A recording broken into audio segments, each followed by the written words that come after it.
আসসালামু আলাইকুম প্রিয় দর্শক, অন্য মঞ্চের আলাপচারিতায় আপনাদের সকলকে আমন্ত্রণ জানাচ্ছি। আপনাদের সুধী মহাজন তার তো যাওয়ার সময় হয়েছে। তিনি যাওয়ার আগে দেশ চালিয়ে পুড়িয়ে দিয়ে তারপরে যাবেন। এবার আমি দীর্ঘদিন ধরে বলছি যে সুধী ইউনূস যাবে, তো যাবে যাবে করছি, আমেরিকা নাকি পাশ থেকে সরে গেছে, আপনারা নানান রকম মন্তব্য করেন। আমি বলি আমেরিকা দীর্ঘদিন ধরে পাশে থেকে এইগুলো করেছে, এখন আমেরিকা পা তুলে নিয়েছে। তার কংগ্রেসের কি অবস্থা, সেনেটের কি অবস্থা, রিপাবলিকান ডেমোক্র্যাটদের কি অবস্থা, তাও আমি বিশ্লেষণ করেছি। আজকে আমি আপনাদের একদম কাগজপত্র দেখিয়ে আপনাদের আমি প্রমাণ করে দেবো যে বাংলাদেশ এবং ভারতবর্ষ এই দুটোতে হাত দিয়ে ডোনাল্ড ট্রাম্পের হাত পুড়েছে। এখন কিভাবে পুড়েছে, তার জনপ্রিয়তা কিভাবে নামছে, কিভাবে পাবলিকের কাছে লাত খাচ্ছে এবং কিভাবে পাবলিক রাস্তায় নেমে তার বিরুদ্ধে বিক্ষোভ দেখাচ্ছে, আমি সব কটা খবর একসঙ্গে দেখিয়ে দেবো। তাহলে বুঝবেন যে বাপ যখন বিপদে পড়ে যায় তখন সন্তানকে কি করবে সে। ফলে সুধী মহাজন বুঝে গিয়েছেন তার যাওয়ার সময় হয়েছে, তিনি একে একে সব জ্বালাচ্ছেন। এই যে আপনাদের বাংলাদেশের ঢাকা আন্তর্জাতিক বিমানবন্দরে যে আগুনটা লাগলো, সেই আগুনের পিছনে কারণ কি, কারা লাগালো, আমি সব ব্যাখ্যা করব। আগে ডোনাল্ড ট্রাম্পের অবস্থাটা দেখে নিন যে আমি এতদিন ধরে যা বলে আসছিলাম তা কতটা সত্যি কতটা মিথ্যে। এবার আমি এক এক করে গ্লোবাল মিডিয়াগুলো আমি আপনাদের দেখাচ্ছি। গ্লোবাল মিডিয়াগুলো দেখুন। সিএনএন কি লিখছে, millions rally against Trump at no king's protest across the US, organizer says. Here why protesters say they attended. BBC কি লিখছে, BBC লিখছে after no king's protest there does democratic opposition go next. এবারেতে ছবিগুলো দেখুন, লক্ষ লক্ষ লোকের জমায়েত, সারা দেশ জুড়ে এই জমায়েত কিন্তু হচ্ছে। ডোনাল্ড ট্রাম্পের অবস্থা কিন্তু খুব খারাপ এবং লাইভ টেলিকাস্ট হচ্ছে। লাইভ টেলিকাস্টে দেখাচ্ছে যে protest erupts across US against Donald Trump. মানে আমি একদিন ধরে যেগুলো বলছিলাম তার একেবারে সপক্ষে সমস্ত নিদর্শনগুলি আমি আপনাদের দেখিয়ে দিচ্ছি। তারপর প্লাকার্ড তোলা হয়েছে, নো কিংস ইন আমেরিকা, আমেরিকায় কোনো রাজা নেই। আগেকার দিনে কি ছিল, আগেকার দিনে রাজা ছিল, তারা বংশ পরম্পরায় তারা রাজত্ব চালিয়ে যেত। এখন আমাদের ডোনাল্ড ট্রাম্পের এখানে এসে ডোনাল্ড ট্রাম্প এখন নিজেকে নতুন রাজা মনে করেছেন, আর দেশের রাজা, দেশের লোক তার এই রাজতন্ত্র মানতে চাইছে না। এবার আপনার গ্লোব অ্যান্ড মেইল তারা একটা ইউএস এর একটা বড় একটা ওয়েবসাইট, কাগজ ওয়েবসাইট পেপার, তারা লিখছে ফার্স্ট এ স্ট্রং ম্যান, প্রথমে একটা শক্তিশালী মানুষ, নাও এ কিং, এখন রাজা, Donald Trump has became Americas modern Monarch. তার একটা মাথায় মুকুট দিয়ে একটা ছবি লাগিয়ে দিয়েছে। এখন ডোনাল্ড ট্রাম্প কি বলছে, ডোনাল্ড ট্রাম্প এখন যেটা হয়েছে যে সর্বত্র ডোনাল্ড ট্রাম্প যে সমস্ত করে বেরিয়েছে তাতে এখন ডোনাল্ড ট্রাম্পের জনপ্রিয়তা একেবারে হু হু হু করে নামছে। ডোনাল্ড ট্রাম্পের জনপ্রিয়তা 40-এর নিচে নেমে যাচ্ছে, 50-এর নিচে নেমে যাচ্ছে। সেই খবর আমি আপনাদের করেছিলাম, আপনারা লিখেছিলেন ডোনাল্ড ট্রাম্পকে বিশ্বাস করি না, আপনাকে বিশ্বাস করি না। সিএনএন কে তো বিশ্বাস করবেন, সিএনএন কে বিশ্বাস করুন। সিএনএন লিখছে, CNN poll tracking, President Trump approval rating. The chart below track President Donald Trump's approval and disapproval rating across polls. It includes all national level result on his question, which meets CNN standard for reporting. সবাইকে প্রশ্ন করে CNN একটা standard reporting করেছে, সেই reporting এ তারা দেখাচ্ছে CNBC বলছে 44% approval, NORC বলছে 37%, মানে ওনার অ্যাপ্রুভাল রেটিং নেমে গেছে। রয়টার্স বলছে 40%, সিবিএস নিউজ বলছে 42%, নিউ রিসার্চ সেন্টার বলছে 47। এরকম ভাবে পরপর একেবারে লাগিয়ে দিয়েছে। রয়টার্স আর একটা জায়গায় লিখেছে 41%। লিস্ট আরো অনেক লম্বা। এখন এই যে আমাদের ডোনাল্ড ট্রাম্পের আজকে যে জনপ্রিয়তা নিয়ে এসেছিলেন, সেই জনপ্রিয়তায় এতটা একবারে ধস নামলো কি করে? আপনাকে এখানে একটা সিএনএন একটা গ্রাফ দিয়েছে, আমি সেই গ্রাফটা আপনাদের দিচ্ছি। এবার সেই গ্রাফটা আপনারা দেখুন এবং বোঝার চেষ্টা করুন যে আদৌ আমেরিকাতে কি হয়েছে। যদি আমেরিকায় এই অবস্থা হয় তাহলে বাংলাদেশের পেছনে এখন হাত দিয়ে লাগবে কি করে? সাধে বলেছে যে আমরা আর এইড দেবো না, হ্যাঁ, ফরেন এইড আর আসবে না। এখন এখানে দেখুন, Trump approval on the issues. এই যে হলুদ গুলো দেখছেন এগুলো হচ্ছে 2025 আগস্টের, আর যেগুলো সবুজ দেখছেন, নীল দেখছেন, সেগুলো হচ্ছে অক্টোবর 25। মানে আগস্টে কি ছিল আর অক্টোবরে কতটা মানুষ কতটা সাপোর্ট করছে বিভিন্ন ইস্যুতে। প্রথম ইস্যুটা কি? প্রথম ইস্যুটা হচ্ছে সাউদার্ন বর্ডার। এই যে লোকজন তাড়াচ্ছে, কম্বোডিয়ার লোকজন পাঠাচ্ছে, কম্বোডিয়া বলছি আপনার মেক্সিকোতে লোকজন পাঠাচ্ছে, বর্ডার সিল করে দিয়েছে। লোক সাপোর্ট করছিল 9%, পরে সেটা নীলে দেখুন নেমে এসছে 5%। আচ্ছা, তারপরে আপনারা দেখুন তলায় লেখা আছে ডিপোর্টিং ইলিগাল ইমিগ্রেন্টস। প্রথমে কেউ আপত্তি করেনি, 0%, তারপরে -4-এ নেমে এসছে। মানে যেভাবে লোকজনকে হাত পা বেঁধে দেশে পাঠিয়ে দেওয়া হচ্ছে এবং সরকারি বেসরকারি কর্মসংস্থানে এখন লোক পাওয়া যাচ্ছে না, শ্রমিক কোথায়? ফলে রেটিং এখানেও নামতে শুরু করেছে। এবার আসুন আপনি ফরেন পলিসি। ফরেন পলিসিতে আপনার মানে ছিল -8%, মানে আগস্টে ছিল 8%, সেটা নেমে দাঁড়িয়েছে 14%। এই যে ফরেন পলিসি, ভারতের সঙ্গে গন্ডগোল, বাংলাদেশের সব জ্বালিয়ে পুড়িয়ে দিচ্ছে, চায়নার সঙ্গে গন্ডগোল, ট্যারিফ, হ্যান ত্যান, এই সমস্ত, ট্যারিফটা আলাদা আছে, এই সমস্ত গন্ডগোল, রাশিয়ার ওপরে এ করছে, নিষেধাজ্ঞা করেছে, জারি করেছে, ইরানের সঙ্গে মারপিট, ইসরায়েলকে সাপোর্ট করে তার অবস্থা খারাপ। এবার আসুন ট্যারিফে। ট্যারিফে আপনার আগস্টে ছিল -6% আগস্টে, মানে ট্যারিফ নিয়ে অখুশি ছিল মানুষ, -6%।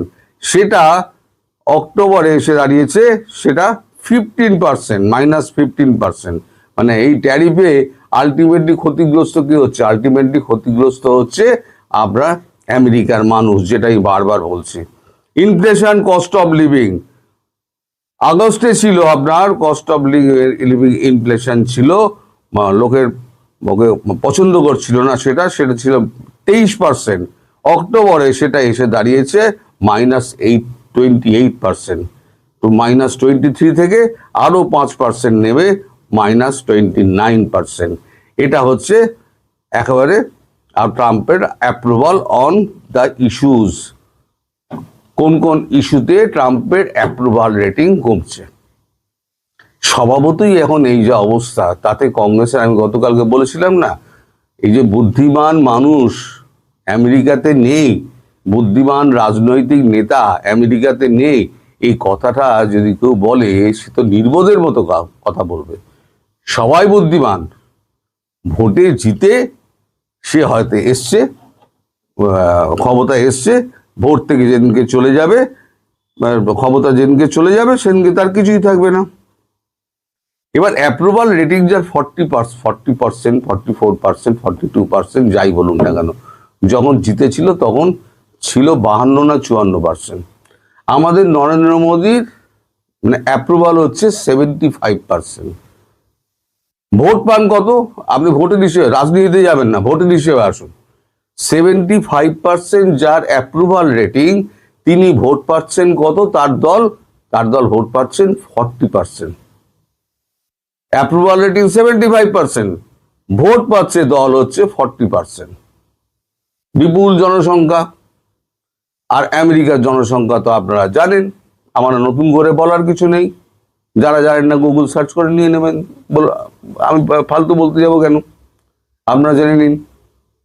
এবার তার যদি প্রেসিডেন্টের যদি হাল হয় 40% অ্যাপ্রুভাল রেটিং, এবার ভোটটা কত গিয়ে পড়বে? ফলে আমি বারবার যে বলছি না, যে এই যে সেকেন্ডটা মিড টার্ম ইলেকশনে তার হারা একদম নিশ্চিত। তার মানে বুঝতে পারছেন, হারা এবার ডোনাল্ড ট্রাম্পের নিশ্চিত, এবং রিপাবলিকানরা পুরো ডুবে গিয়েছে, যার জন্য রিপাবলিকানরাও ট্রাম্পের বিরুদ্ধে চলে গিয়েছে। এবার আসুন আপনি বাংলাদেশের ব্যাপারে। আমেরিকা যত দেশ থেকে চলে গেছে, আমি কালকেও বলেছি যে জ্বালিয়ে পুড়িয়ে শেষ করে দিয়ে গেছে, ধ্বংস করে দিয়ে গেছে। আপনি সেন্ট্রাল এশিয়া দেখুন, প্রত্যেকটা দেশ ধ্বংস হয়ে গেছে। এবার তার নজর পড়েছে বাংলাদেশে। বাংলাদেশে তার যাওয়া একদম মানে হাত উঠে গেছে বাংলাদেশ থেকে। শুধু ইউনূস ওই জন্য ঘাবড়ে আছে, শুধু ইউনূস জানে যে আমাকে এবার চলে যেতে হবে, তার আগে আমি সমস্ত জ্বালিয়ে পুড়িয়ে দিয়ে যাই। গত 3 দিন ধরে আপনাদের সমস্ত আগুন লাগছে, হঠাৎ করে আগুন লাগছে।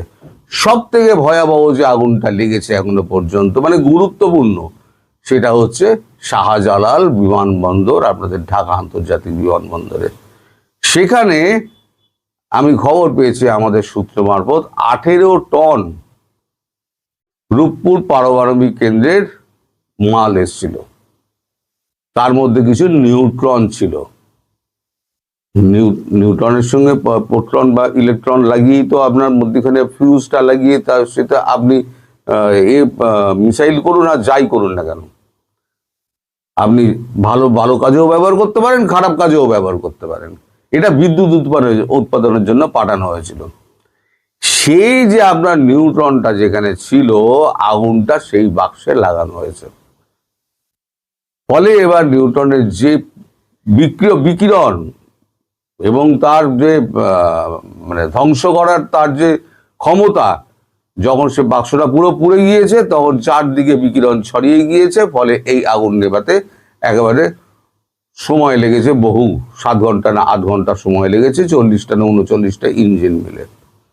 এখন প্রশ্ন হচ্ছে, ওখানে তো এয়ারপোর্টে ছিল তো আপনার ফায়ার ফাইটার সিস্টেম, তাদেরকে 1 ঘন্টা ঢুকতে দেওয়া হয়নি, যে আগে জ্বলুক, পুরোটা জ্বলুক, জ্বলার পর তারপরেতে আমরা কাজ শুরু করব। 1 ঘন্টায় একটা নিউট্রনের বাক্স পুড়ে নিউট্রনগুলোকে বেরোতে কত সময় লাগে? ফলে এদের প্ল্যান ছিল, ওর মধ্যে যদি নিউট্রন আর প্রোটন বা ইলেকট্রন যাই থাকুক না কেন, দুটো যদি একসঙ্গে জ্বালাতে পারি, তাহলে বাংলাদেশের অর্ধেকটা শেষ হয়ে যাবে। শুধু ইউনূস তো পালাবে, শুধু ইউনূস এখন এক্সিট রুট খুঁজছে। ওই যে আলী রিয়াজ বললো না, পরে সই করলেও হবে, আসলে আলী রিয়াজ এটাও জানে যে 7 দিনের মধ্যে কিছু হবে। নইলে সে কি জ্যোতিষী? সে বলে দিচ্ছে আগামী 7 দিনের মধ্যে কিছু হবে, বড় কিছু হবে। সে জ্যোতিষী না, সে জানে, তারা খবর জানে। খলিলুর রহমান সে ডুবকি মেরেছিল, তারপর হঠাৎ ভেসে উঠে পরে শুনলাম যে ওখানে নাকি সই করেছে। খলিলুর রহমানকে উপদেষ্টাদের থেকে কেউ সই করেনি, বাকি উপদেষ্টারা খলিলুর রহমান সই করার কে? আসলে খলিলুর রহমান তো পালিয়ে যাবে, আলী রিয়াজ তো পালিয়ে যাবে। এই পালানো পর্ব খুব তাড়াতাড়ি শুরু হবে। আমি বলেছিলাম একে অপরকে গালাগালি করবে, এখন দেখুন এনসিপি জামাতকে গালাগালি করছে, নানান রকম বক্তব্য দিচ্ছে এবং ফেসবুকে পোস্ট করছে। সেগুলো দিয়ে আমি আর, আপনারা সব জানেন, এগুলো দিয়ে আর ভারী করে লাভ নেই। মোদ্দা কথা হচ্ছে, শুধু ইউনূস তার যাওয়ার সময় হয়েছে, আর ডোনাল্ড ট্রাম্প বাংলাদেশ ভারতে হাত লাগিয়ে হাত পুড়িয়েছে। ফলে শুধু ইউনূসের মাথার ওপর থেকে বাপের হাত সরে গেছে। এখন বাপ চলে যাচ্ছে, বাপের গদি উল্টাচ্ছে। আমি যেটা বলেছিলাম, সিআইএ এখন মানে গদি উল্টানোর চেষ্টা করছে। মানে যে দেশ সব দেশের মানে গদি উল্টানো খেলায় মেতে থাকে, তারা এখন নিজের প্রেসিডেন্টের গদি উল্টানোর চেষ্টা করছে। এই যে লাখো লাখো মানুষের যে জনতার যে ভিড় স্বতঃস্ফূর্ত লাখো লাখো, সেটা জানবেন সিআইএরই খেলা। ট্রাম্পের বিরুদ্ধে ট্রাম্পকে রিজাইন করতে হবে। একটা সময় আসবে ট্রাম্পকে রিজাইন করতে হবে। ফলে এই যে আপনাদের বাংলাদেশের বিরুদ্ধে একটা বিরাট চক্রান্ত একটা করা হয়েছিল, সেই চক্রান্তটা সফল হয়নি। রাশিয়া জানে যে একসঙ্গে আমি দুটো যদি পাঠাই তাহলে পরে একটা দুর্ঘটনা ঘটতে পারে। এরা চেয়েছিল একেবারে সমস্ত পুড়িয়ে জ্বালিয়ে পুড়িয়ে অর্ধেক বাংলাদেশকে ধ্বংস করে দাও। এবার আপনার রূপপুর পারমাণবিক কেন্দ্রেও আগুন জ্বলবে, ট্রেনে আগুন জ্বলবে, বাসে আগুন জ্বলবে, পদ্মা ব্রিজ ভেঙে পড়বে, দেখবেন আস্তে আস্তে হবে। পদ্মা রেল সেতু ভেঙে পড়বে, আস্তে আস্তে হবে। এখনো আপনারা সতর্ক হন, আপনারা সব রাস্তায় নেবে, এর বিরুদ্ধে আপনারা রুখে দাঁড়ান। কে কবে কি করবে তার জন্য বসে থাকবেন না, আপনারা রুখে দাঁড়ান। আমি দলমত নির্বিশেষে সবাইকে বলছি, আওয়ামী লীগ শুধু নয়, দেশের মানুষকে, বাংলাদেশের মানুষকে রাস্তায় নেবে, প্রতিরোধ করতে হবে। এই সুদি ইউনূস আর কজন আছে এদের লাদ মারুন, দেশ থেকে তাড়ান, তাহলে আপনারা বাঁচবেন। আপনার দেশ যতটুকু আছে ততটুকু বাঁচবে, না হলে পরে এ ছাড়খাড় করে দিয়ে যাবে। আর ডোনাল্ড ট্রাম্প হাত সরিয়ে নেওয়ার পর সে আরো বেশি একেবারে দাঁত নখ বার করে ফেলেছে, সে যা পারবে তাই করবে। সুতরাং আমি আগে যা বলেছিলাম এখন তা প্রমাণ করে আপনাদের কাগজে কলমে করে দেখিয়ে দিলাম যে এই হচ্ছে আমেরিকার অবস্থা, ট্রাম্পের অবস্থা। ট্রাম্পের গদি টলমল, ট্রাম্প যাচ্ছে, আর শুধু ইউনূসের মাথার উপর থেকে বাবার হাত উঠে গেছে। সবাই ভালো থাকবেন, সুস্থ থাকবেন এবং সাবধানে থাকবেন।